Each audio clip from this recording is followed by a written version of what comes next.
Hello, everyone, and welcome to the third episode of Educators, Performers, Creators. This series is for Noche Hispana artists, a show in the Twin Cities that brings together different artists that do Hispanic art or Latino Hispanic artists doing any kind of art. And today we have a couple of featured guests that represent that very well.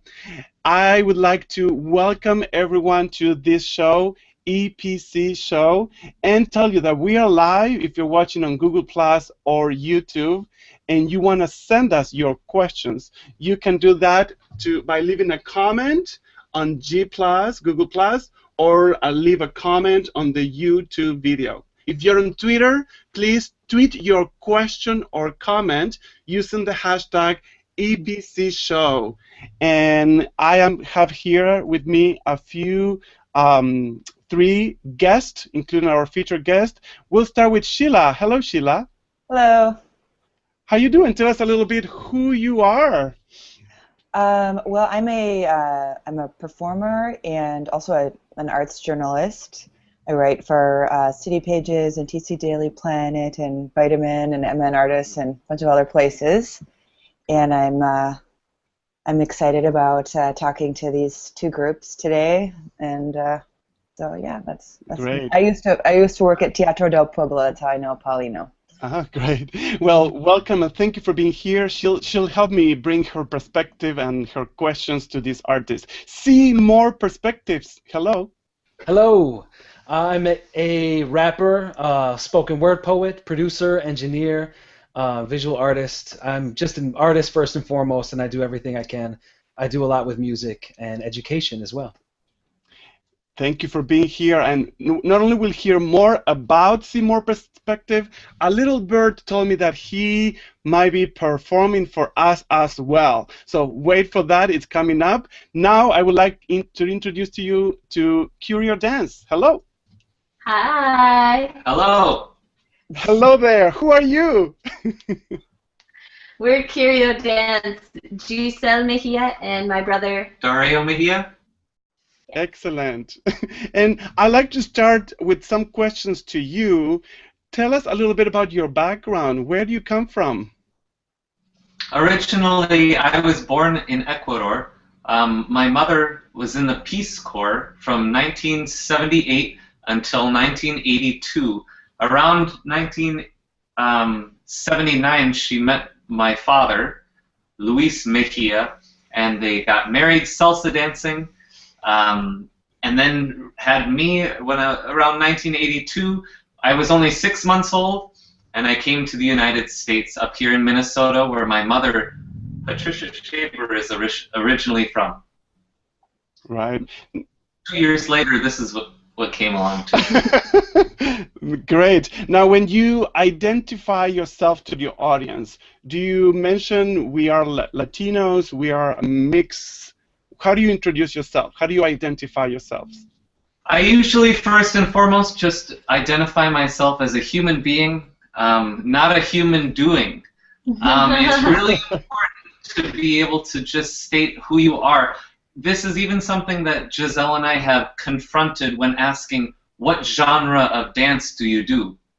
A lot of people prefer to say that they are of one style, and our favorite thing is to say that we are of many different fused styles together.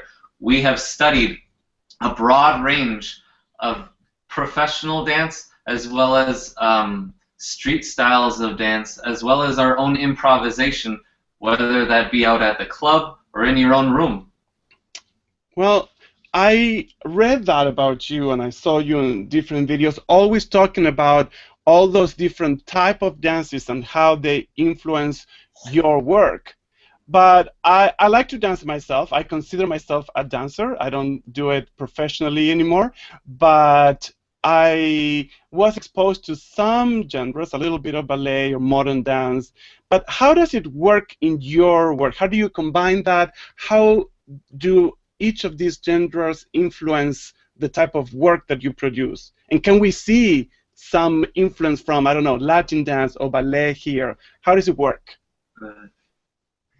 Yeah, I think that because you're creating from your heart, you kind of let go of the mind, and when you improvise, you allow whatever is most true to your blood to kind of show through your dance.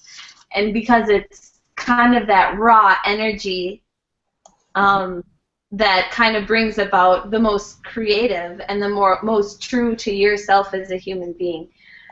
But I would have to say that because of my roots and because of my exploration of the Latin American culture within me and my blood, and trying to tie myself back to kind of a heritage that I try to surround myself with within the Minnesota Latino art community, I also would say that that is prevalent in the dance pieces that I enjoy the most to present, have a very Latin feeling. And of course, we have been to Ecuador on an innumerable amount of times. Pretty much every other year, we make a point to go and see our family in Ecuador, where you have the fusion of marimba dancing, and you see indigenous dancing, even from the Amazon rainforest all the way up to the Andes Mountains. And we try to incorporate that into what we know already, and bring them together. I think the most important part about a live performance is the fact that you're bringing people together, much like this interview. It's an important aspect of how you can bring people together. Great. And I see that Sheila has a question for you. What's your question, Sheila? On the Minnesota original video, you guys talk about having that you memorize the music, or you listen to it a bunch of times to kind of get it into your bodies. Is that usually how it works for you? Do you really start with the music, or do you ever start with the movements? Yeah, in choreography classes that I was just teaching a choreography class at Main Street School for the Performing Arts in Hopkins, Minnesota. And you do many different approaches to your choreography, whether that be being led by the music and memorizing that first, or coming up with the movement first and later on introducing the music. It can be a whole series of different approaches that you will take to your choreography, and by all means, we get influenced by a lot of different things. So it could even be the prop that we are using on stage. This next show we'll have really an interesting stair cubicle type of formation that's on stage that we get to incorporate and use. But before I even decided on what the movement was going to be, I thought about that, and that was the main focus. So you kind of have one thing to start. Of course, in that interview, they misjudged, I guess, the idea that we only work with the music leading us first. I see. Mm-hmm. Correct. Great, great. So we'll talk more about this upcoming show, but I have a question from the audience, and I believe it's related to your choreography of Don Enrique. And the question is, what reaction were you hoping to elicit in your audiences with that choreography? Nice. Very nice question. Thank you. I think we weren't really looking for a reaction necessarily. I think that piece of choreography, Don Enrique, is it's the story of our grandfather and some of the stories that he has told us, and we wanted to express that, but using Vusi Malasela, who's not speaking Spanish. Yeah, is not Spanish speaking. I think a lot of that was a piece that we created a while back, but if I can remember back, it was us kind of enlightening the audience with a story that was being told through our dance movements. And if you could recall, in that dance piece, it was a call and response. In the very beginning, she starts moving, and then I follow along, and vice versa, as if you have, from family member to family member, telling a story, and then receiving the outcome later on. Much like how a lot of the stories that our grandfather told us would just be verbally, sadly, we also had to have them translated even by our parents when we were younger. Now, as we've gotten older and continued to be able to develop our skills of speaking the Spanish language, we were able to pick up on those more. But that's really where that idea came from, is lost in translation at times, but developing a wonder in the end. I just wanted to say that to our audience, I don't, as a choreographer, often think about what reaction I'm trying to get out of an audience. Just like when I'm speaking with people in a conversation, I'm not saying things to try to get a reaction out of people. And I know some people do create work that way, but I think that the work in choreography comes from just a love of the art form and of being able to freely express yourself, but not necessarily trying to evoke a reaction. Although I do remember when we also recreated that piece and tied in the song Chan Chan by Buena Vista Social Club, and we knew that we were choosing a song that had a very important tie to a revolutionary time with Cuba. So I think there was us being able to know the influences that from which they came, but it wasn't us trying to start another revolution or anything. It's just recognizing those important moments and bringing about a light that they simply exist, and should be celebrated or should be performed or should be acted on and, again, done. Although if there was a revolution I would start, there would definitely be dancing involved. Definitely. We have another question from Sheila. Yeah, I was wondering if you could just talk about when you guys first started dancing together and when it sort of clicked that you were going to start a dance company and how that has affected your relationship as family members. Go ahead. Well, we knew from the age of 2 and 4, we danced together. That we came from a poor family, and it was just one of the activities we did after school. And there's a beautiful story about that. But to more specifically get to your question, I think we realized this when Daria was going to school for dance in New York at Juilliard, and I was going to school for dance in New York at SUNY Purchase, and I would travel a half an hour, or he would travel a half an hour to come and use the studio spaces. And we kept creating, and we could not stop creating. And we just had these like minds that understood each other the best of any other dancer, choreographer that we were working with. We were on the same page, and we kept each other on each other's toes, always pushing each other, and you know, our surroundings saw this as well. We created a lot of work within those 4 years in college, and I think that's when we struck the conversation, like, we got to keep this going. Like, what we're presenting is getting a lot of great feedback. People love seeing us dance together. Our best friends would say that to us, like, you guys are just amazing to watch because of that brother-sister understanding that you have and the way also that your body moves together. Just the basic bone structure even. Yeah, the anatomy of your body is similar, so you can really look good dancing together. Great. So I know that you've been doing a lot of work on your own, but in many of your shows you also bring some people together, and I believe that's the case of your new show, Drop the Mic. Would you like to talk a little more about what's that process of kind of curating this group of people coming together from so many places? Tell us. Yes. So Drop the Mic is kind of our Twin Cities child, and we care so much about it. And this is the 4th Drop the Mic we'll be presenting at the Cole Center. It is it's a collaborative effort. We have a lot of our performers returning from the past 3 Drop the Mics that we got in touch with while we were in New York, and we said, hey, you know, we're doing another show. Do you want to be a part of it? We always had the response of yes. Why?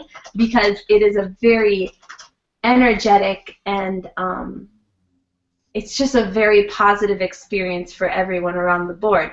Now, it's not, what it's turning into is a more directive position on our part to help facilitate the collaborations between the performers. So it's not just a talent show, like you come and present what you want, you come and present with this group. What a curator would do, we're actually going a step beyond that. By bringing groups, this B-boy group, the Secret Weapons, and having them collaborate, and we choreograph on them with a martial artist, Jose Figueroa. And like we do that multiple times throughout the show. I think 12 out of the 15 pieces in Drop the Mic, we have facilitated this collaboration. And we know, we try to learn the language of these different dance styles so we can be the Larry Yazzie before he gets there and teach the Native American dance steps to a young hip-hop group. And then Larry comes in towards the end and he says, what you've done is exactly, you know, what I've been hoping to do for years. Well, me and Larry have collaborated for many years as well. He was in the first Drop the Mic. And so a lot of the relationships have evolved over the time that we've been presenting these shows, and it's grown into more than curating, I would say. It's more of an artistic direction and a choreographic choice where the artists that you're working with are really looking to you for that that push in whatever direction it is that they believe you want to see. They're really trusting you that way. Well, that's great. What other groups have you collaborated with or been part of? I'm sharing some pictures here of a very distinct type of dance. Yes. Light. Tell us about that. That was what we were working with over the last 3 years. Illuminate. It's a light product where you wear a light suit. The founder of that is Maral Cobb, who was a good friend of mine from New York. And Giselle and I both made our own light suits. We built them from scratch and had the ability to control them. With the first Drop the Mic show 3 years ago, we were able to get a really great producer from America's Got Talent to come and view the product that we had created. From there, the rest is history. We were on the show America's Got Talent. We also were able to work with wonderful, great performers such as J-Rock Nelson, known for his popping and locking styles.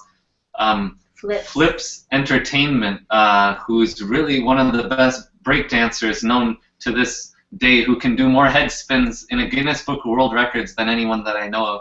And Speedy. It's hard to say. Lindsay Blafarb, Jay Smooth. We have had access to some of the greatest Los Angeles performers that perform on television on a daily basis. But I would like to also comment that out of Illuminate, you get to dispose of your sex. You get to dispose of your ethnicity because all they're seeing is this character out of light suits, and that's what we loved the most, is that you could be dressed in a male costume, and then the lights come up and you reveal yourself at the end, and here you were a female the whole time, and nobody in the audience knew that. So we loved that approach, that you kind of got to hide what other people always are, you know, identifying you as and putting you into this box that was no longer, you know, available. And That's another great. group, Yes. some other groups that we've worked with, one of our favorites was Luna Negra Dance Theater out of Chicago, a really prominent, wonderful company who works side by side with the communities at large in Chicago. I've worked with the Mark Morris Dance Group in New York. Giselle and I have worked with Minnesota Dance Theater here in the Twin Cities. Since 1999. I've worked on and off with them. Nevada Ballet Theater. So we have a pretty broad past of working with multiple different dance companies, although our niche is in collaboration and really being able to work with those artists, which is something we really first realized while working with Illuminate, because you had many different styles and genres of dance coming together and all having to work together. Great. So we have a lot of collaboration, and I have another question from the audience. I want to remind anyone watching live, you can leave a comment on Google Plus or YouTube, or send a tweet with EPC Show hashtag, and I will ask those questions to the audience, to the artists up here. And this person obviously have seen some of your videos, and she's very impressed. So she says, your choreography seems to make the impossible possible. What can't you do? With the help of having someone lift you, you really can do anything. I sometimes feel like I'm and I'm just lifting her up around and doing all of the type of stuff to make her do the impossible. But really, in the end, we are just human beings. We have our limits. I can only probably do about 50 lifts in one day. Otherwise, I start to wear and tear on my body. Luckily, I'm 32 years old. I still have a longevity of a career as long as I take care of myself. I'd like to say that I can't break dance. Although I surround myself with B-boys and B-girls, that is the most challenging dance form. Because although I have like upper body strength, it is just a very fascinating, and I go to a lot of the b-boy competitions in the city because I am completely inspired by those dancers, and that's why we like to incorporate them into the show. Every one of our shows has some b-boying, b-girling, and I am totally inspired by those dancers. Yes, here we have a picture of Steve Durand. He'll be in the show. His b-boy name is Showtime Durand. Quite an impressive mover, and he certainly can bring together an amazing light, which is what the show is called. Let the Soul Shine at the Cole Center. Drop the mic. It's our 4th time coming. Excellent. We'll have some more details of that on our YouTube channel and on the Facebook, on the G Plus page, on Facebook too. Why not? Sheila, you have another question. Yeah, I just wanted to ask you guys how you see how you fit into the Twin Cities dance community. Oh man, that's a tough one to say. I think it'll take a little bit of time to know how or where we fit in. I think it's one of those things also that you never really know where you fit in. You always are trying to balance that out. I have worked many times with Minnesota Dance Theater, and you can come in as a resident choreographer, yet I don't always know if what I'm creating is something that will completely benefit their dancers. I can only hope that what I have to offer is something that they are going to be inspired by and love. And that's the difficult part about being a performer, is you really have to just give all of your faith up and just trust that it's going to work and put yourself out there with the chance of being rejected. In the Twin Cities, there is already many small dance companies, and it's difficult to bring them all together. Yet that is something Giselle and I will forever strive to do, is to bring people together. And you know, it's maybe helpful to have a sibling in the same field for a little bit of inspiration when you're feeling down. But certainly it is just that big leap of faith. And over time, we'll be able to see where we fit in. We don't even have an actual facility that we work out of, but we do use the Lundstrom Center for the Performing Arts usually for our rehearsal space. Main Street School for the Performing Arts has been another blessed heaven sent that they're willing to open up their doors to us. And it really is discounted or free rehearsal space, which is one of the greatest things anyone from New York or Los Angeles could dream up. I'd like to comment and say that it's been kind of a challenge in the sense that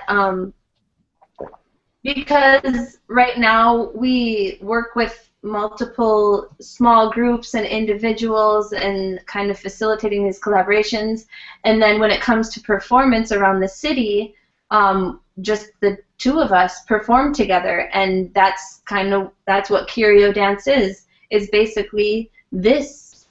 And so we get a lot of, we've been away too. We've been traveling a lot. The last 3 years we were traveling all over the world with Illuminate. And so now we have decided, as of 2 months ago, we knew we had the show at the Kohl's Center. So we knew we were coming home, and we kept in touch with our community, I'd say. It's like a lot of our same generation, but also a couple older dancers that we just love working with. We just bring them together for this time, and I guess we'll see what comes of it. We actually have another Drop the Mic set for the following year at the Kohl's Center. 2015. So we're going to, we have things to look forward to. But as far as like establishing a dance company like Curio Dance, which is larger and has maybe 8 to 10 dancers who are very versatile. And would be permanent and full-time workers. That we can kind of travel around with. We've been talking about doing that to just keep the ball rolling. And the problem there is just that, it's not a problem, but it's like kind of what everybody else is doing versus allowing people to be themselves within your guidance, within your show. You still have a bunch of people representing who they are, like Shapeshift, Native Pride dancers, Chimi Baile, Secret Weapons, like all of these just different dance groups and individuals still representing themselves, but coming together and showing what they can do in a collaborative effort. I think it would be really difficult to recreate this exact same show that we have on as small of a budget as what we have. The reason that we can make it happen is because we only have 3 or 4 people from out of the Twin Cities. So therefore, if we took this show and brought it even to Milwaukee, we wouldn't be able to do the exact same show because financially we wouldn't be able to make it happen. Yeah. It's too many hotel rooms. All of those basic infrastructure costs are impossible for us to keep up with. But luckily, the Twin Cities has some amazing talent. Oh, yeah. Excellent. And it looks like Seymour has a question. Seymour.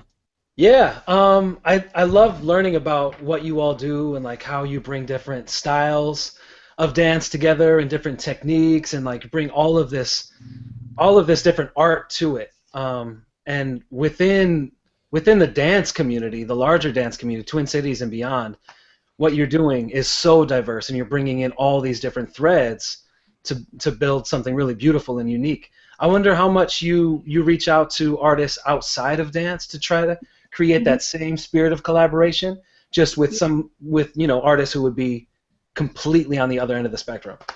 Well, yes, we do. We also bring them into the show. We have Jordan Hamilton, who's a live painter.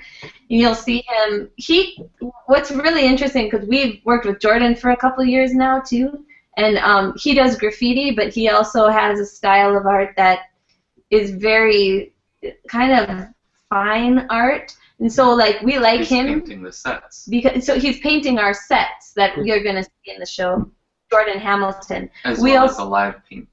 And then he paints live while we're dancing. And then we have Daniel Zhu, who does filmmaking, and he has been all over the world videotaping battles from B-boys and B-girls. He's being sent all over the world, so he he presents a film of his, just 5 or 6 minutes within the show. Maria Isa. Last year we had Maria Isa. Who we actually choreographed a dance to her hip hop music. So that was the way that we were able to correlate her into the show. She even was able to invite a friend of hers who did a traditional Puerto Rican bomba plena dance, and it was amazing to also have the bongo on stage. So that cross collaboration is not only to the ties of dance, but the entire performing arts. Yeah. As you may wonder, she went to SUNY Purchase, which is a performing arts and visual college or university, and I went to Juilliard, which is a performing arts college. So we were always in ties with musicians and acting majors and the theater and dance. So that's always kind of been our niche, is being able to also have friends in the entire performing arts community. Cool. Great. And you've been talking about the show, Drop the Mic. I'm sharing here the website of the call center. The show is June 13 and 14 and 7:30 p.m. and Sunday at 2 p.m. Coincidentally, something is happening that weekend. What could it be? Noche Hispana. Noche Hispana is happening that weekend also, June 13, 14, 15. But that's another way we collaborate. We are both here in the same show promoting two shows. Now, on Sunday, they perform at 2, and they'll wash their sweat, I hope, from your performance at the call center and come perform at Noche Hispana on Sunday 15 at night. And anyone in the Twin Cities can find more information about Noche Hispana at nochehispana.org, which in a way it is my humble way also to bring different artists together in the Twin Cities and showing the diversity of Latino Hispanic artists doing anything, or any artist doing Latino and Hispanic art. And I'm very honored that we'll have Curio Dance this year, and last year we had See More Perspective. So we're going to transition a little bit to learn more about this man. Seymour, why, this is my first question, why Minnesota? I was born and raised in Minnesota, in the Twin Cities, and really like in and around the Twin Cities. Ever since, literally since I was born, I was like traveling with my mom all over the cities, and we had family all over on the west side, and in the suburbs, and we were in schools all over the place. So I learned that it's beautiful and more diverse here. Early on than people give it credit for. And I moved away to Chicago for nearly 10 years. And, why did I come back? I don't know. Something brought me out there, and it was beautiful. Chicago was amazing. It was really good to me. Incredible communities out there that I'm still connected to, that I'm just really blessed to have been able to learn from and collaborate with and work in. But something brought me back, too. So that's all I got. Excellent. So when I read your biography, there are lots of hats that you have. You are an MC, a poet, a producer, engineer, visual artist, actor, educator, thinker, lover, and I'm starting getting into the hip-hop mode now here. Now, how do you handle all that? I think I do a lot of things, but there's a lot of words to describe yourself. Tell us a little bit about that mix. Yeah, I guess it's really driven by being an artist first and foremost. That being a big part of my identity from a very early age, as far as I can remember. I remember swimming. I remember like these random little images of family pictures when I was like a little baby, and I remember listening to music, and I remember knowing that I was an artist. And those are the things that I've always known. So because of that, I'm always kind of striving to craft something in a new way, to express myself, to let what is inside out. And it's difficult for me to just kind of find one pathway for it. I love I love doing different approaches. I love doing different things. I love learning. I love experimenting. And so much of what I do is kind of based on my experimentation and putting things together that maybe don't seem like they should fit together. So that drives me in all of my work, and I think that leads me to try all these different things, and some of the hats just kind of stick. Perfect. We have a question from Sheila. Yeah, I'm just wondering about your work as an educator and teacher, and could you talk a little bit about working with people and teaching them about spoken word, or other forms of like sort of getting their voice out. What's been your experience with that? Well, I guess for me, the reason why I got into being an artist and hip hop and poetry in the first place is communication, and is about giving voice to different things. So when I moved from here to Chicago, I just very naturally found these communities that were doing all of those things, and I found this place where this intersection happened between the circle of hip hop, between the circle of spoken word poetry, and social justice and nonprofit community organizing and education and all of these things. So it kind of started with just being at the right place in the right time. Got involved with Young Chicago Authors pretty early out there, and was able to take some workshops, get into some workshops, and just build an incredible community out there. So ever since then, it just seemed really natural, and a lot of opportunities were just there for me to learn and then share what I learned, and to experiment with how we think about what our art is, what it's for, and how we can use it to leverage some sort of significant change in our lifetime. Good. And I hear that, or I read that all those opportunities have also, they also took you to many different stages and performing for lots of different interesting people. Mm-hmm. Can you tell us maybe a couple of the most significant, if you can, or most meaningful venues or people you perform with? Let's see.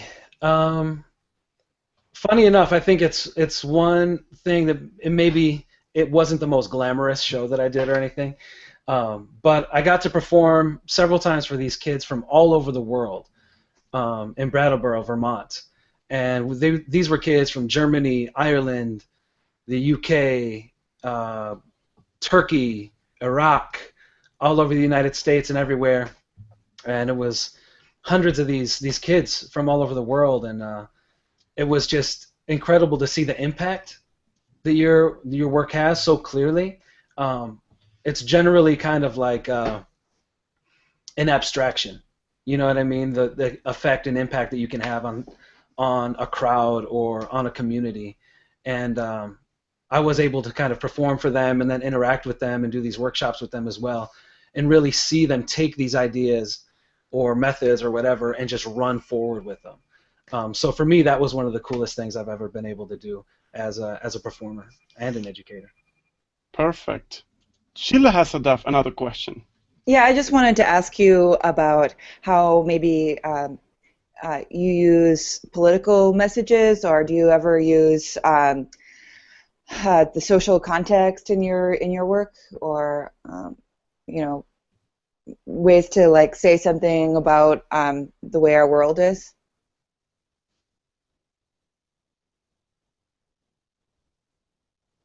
I think we lost him for a second. We'll see if we come back. It was a hard question, Sheila. I'm sorry. That's okay. That's okay.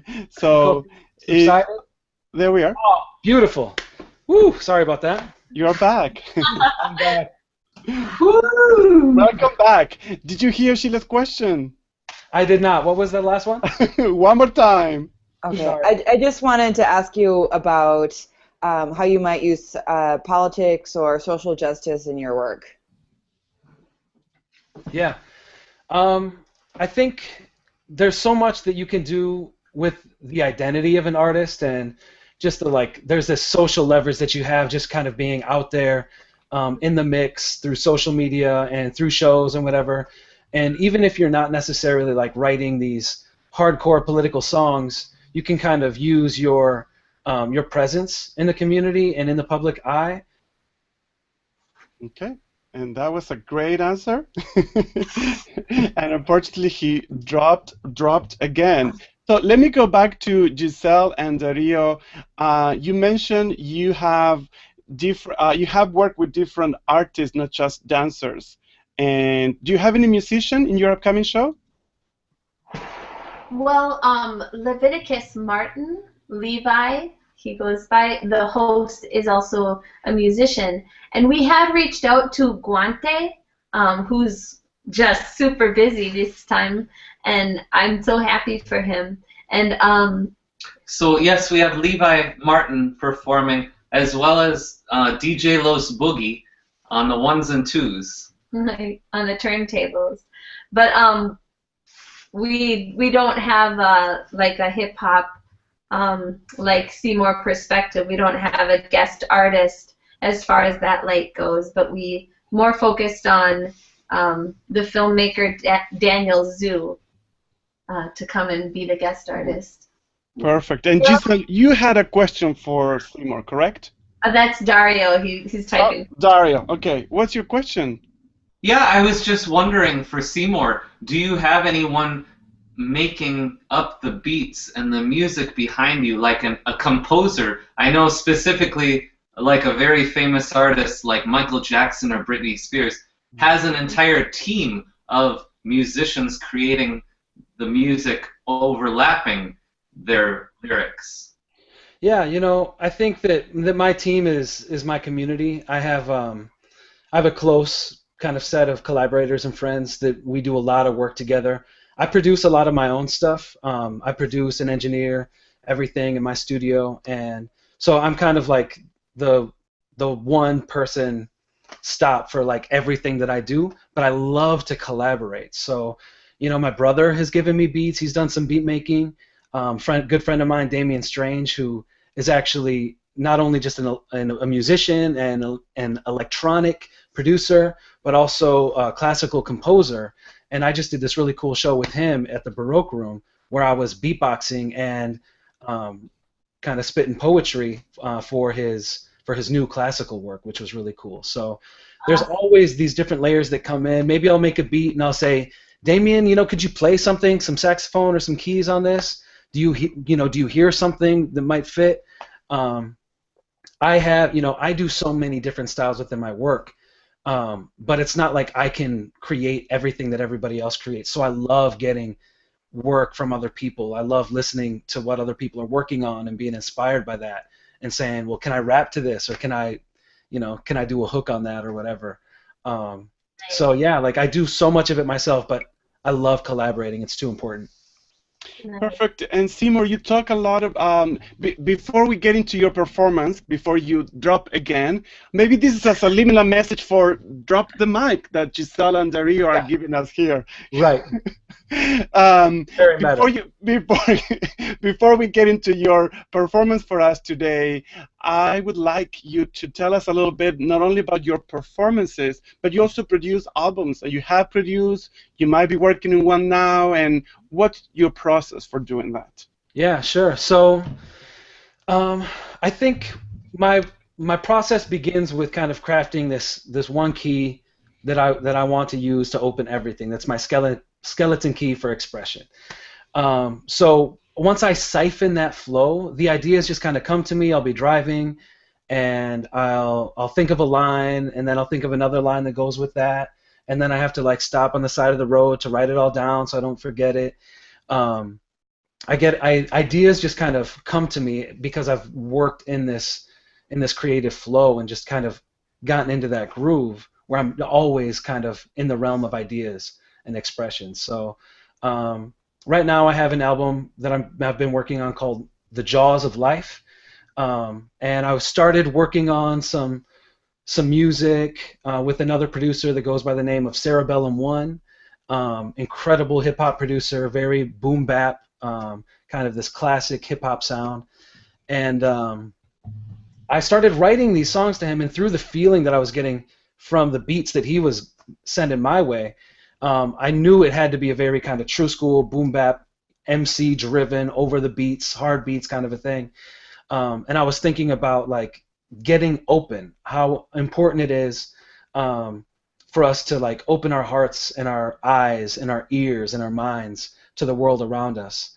And this kind of like slang from older hip hop about like getting you open, and I'm presenting something to open something up in your mind and your thought process, in your point of view, in your perspective. So I thought, okay, something along those lines, and I thought, okay, well, jaws of life. You know, these rhymes that I spit are from the jaws of life, and also I hope that my work is substantial enough to reach out to people who are in some dire circumstances and help open up their situation for them, to give them that perspective to step out of it. And so since then, I've been, you know, that idea has really been driving the whole writing process of the album since then. I don't know if that answers your question, or if that's, I'm very verbose. Pretty well. Pretty well. Thank you. And what have you prepared for us today? What are you? Tell us a little bit about the piece and how you come up with it. So this is a song I have called Pyramids. This is a remix by a guy named Gonzo Bean, an incredible DJ and producer here in the Twin Cities. And this song is about several things. It's about my, you know, Mexican heritage. It's about hip hop culture, how it comes from African roots, and about how Latinos were a big part of that at the beginning and now, and how pyramids were being built in both of those places, in Mexico, Southern America, and Africa, and how it represents almost a hip hop lineage through that as well. But also thinking about what we're building with our art, with our presence, with our words, with our conversations, with our relationships, with our work, with our community, and thinking about how do we build something that is going to stand and last forever. And the pyramids have done that. And so let's build pyramids. Let's not build duplexes and condos. With our art, with our communities, with our lives, let's build pyramids. And I love that metaphor too, because that capstone, you know, it's like, what's the point? What's the point to what you're doing? You're building from the ground up. You have to have sturdy ground to begin building. You have to have the right tools. You have to have the right people to help you accomplish this. But what is the point? Where are you trying to get to? And to me, that's just a really powerful metaphor. So that's what this song is about. Great. Let's hear it. Cool. That's probably the most I've talked about my song or any song ever, because I figure I use words, so you know, why do I have to go on and on about this? That's great. Yeah. 1 2 1 2. Yeah. Check it. Started with hands in mud till it became clay. Brick upon brick for 1,000 days. Mind, heart, soul, blood, sweat, tears. Building the foundation took several years. Collaboration, commitment, and effort. Pyramid structure only sound as its network. Necks hurt, beat raw, backs broke, seat all. The community come together like a beach, y'all, to the snare drum of intention, and snare tongues with thoughts of our direction to the cosmos. On a path without a pothole, this is still beginning. Watch close as the plot folds and unravels, open up and unshackle, leaving clues of great from Aswan to Tabasco. You think its builders were enslaved? You're insane. You think that our culture has been conquered? You've been played building pyramids. Cultural monuments said we wouldn't last, but there's no longer arguments. Pyramids in a verse, in a classroom, culture and community, we're building it to last. Two pyramids, and they don't know how we do it. Monuments to life and paths we pursuing. Pyramids coming up all around, capstones and the lights, y'all. Built dense to stand firm, potent with rhyme, all existence aligned with one moment in time. Shine of star twinkles, trickles, hold it in mind. Collected in the basin, overflowing sublime. Not subliminal, but liminal, literal. Metaphors of physical representations of mathematic principles, uplifting you. Scriptural pinnacles, grounded mystical, bound from sound structures, impenetrable decibels. But that ain't all, y'all. I'm a pyramid within one. Within me, there's generations full and then some. I represent every hand that laid a brick. You can call me C or humanity. Take your pick, and like a pyramid, I get to the point. Display it for the people when they get to the joint. Connect and anoint when I direct and deploy. Heal shamanically with raps, cause perspective be poised. We're building pyramids. Cultural monuments said we wouldn't last, but there's no longer arguments. Pyramids in a verse, in a classroom. Culture and community, building it to last. Two pyramids, and they don't know how to do it. Monuments to life and paths we pursue. With pyramids coming up all around, capstones in the light, y'all. Build it strong at the base, build it straight to the point, build as long as it takes with the weight that we hoist, build with back, build with eyes, build in mind, build in family, build it in and out into the inner selfless galaxy, build in a line at the stars from confinement, universal feng shui, balance, realignment, indigenous America's maps we still find, ancient Africa vastly unwinds, connect the dots like stars and constellations, continuing traditions with bars and conversations, music we produce is built to last, codes in the beats you are meant to crack. Secrets cracking and let the light in. Illuminate the text MCs are writing. Beauty from a place that's more than vacant. Lineage of architects, the correlation building pyramids. Cultural monuments said we wouldn't last, but there's no longer arguments. Pyramids in a verse in the classroom. Culture and community, building it to last. Two pyramids, and they don't know how to do it. Monuments to life and paths we pursue in pyramids. Coming up all around, capstones in the light, while the rest fall down. And we raising our voice, cause we making a choice, building pyramids. One time for your mind where the mystery cooks, we're building pyramids. And they don't know how we do it. Monuments to life and paths we pursue in pyramids. Coming up all around, capstones in the light, while the rest fall down. Woo! Yeah.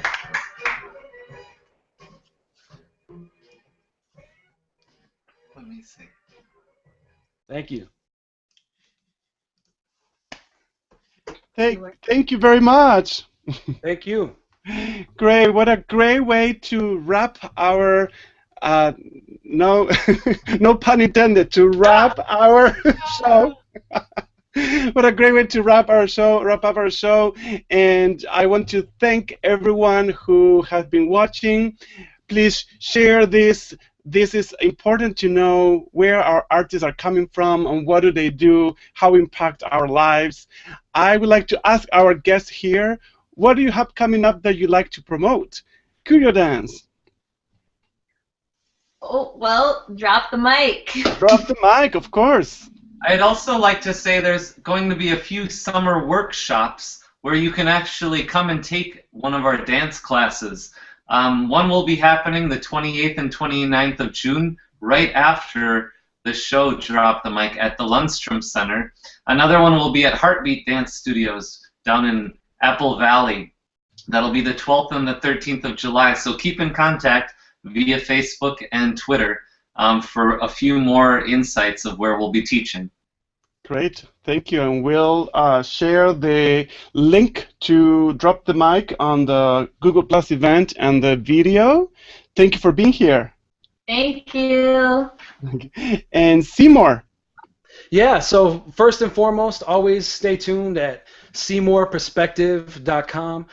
There's links there. There's my whole discography there, streaming on that site, but also there's links to everything that's coming up, including shows, including the albums that are on the way, including podcasts that I do called Critical Darlings with my friend Mark Mikula, who's an incredible mind, performer, improv artist.